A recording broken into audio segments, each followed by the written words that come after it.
this movie is so tense that I was talking with Joe about, like, how do you keep that energy going? How do you keep that energy up? He also mentioned how he used a different kind of audio cue for you two specifically. He brought loved ones on the set to have them yell out Jackie. Can you tell me about that? Yeah.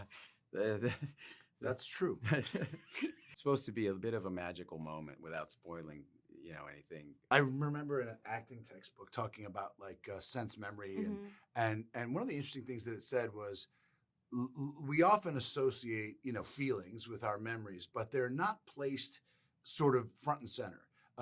Imagine you have an illness in your family when you're young, which is an obvious example, like say a parent dies, right? And you remember as a child, like, one would think, oh, I'll remember my, my mom's passing. And actually that doesn't often inculcate, bring those feelings to you. And the book was saying, and I think it's true, that often like we put them in certain places, like, oh, but I remember the balloon that was tied to a chair.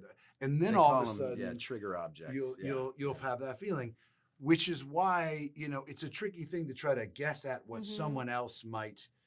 It might be a trigger object for somebody else because it tends to not be obvious. Joe really wants to help, right, and create that. But sometimes if you strike, it's sort of like saying exactly what you think as a line somehow doesn't land as often as doing it more obliquely. But in that case, it was almost more distracting to be like, wait a minute. Is that my mom? Yeah. Mom. Yeah, I'm all right. You don't want to conjure up those memories. I remember the first voice that I remember hearing was your mom.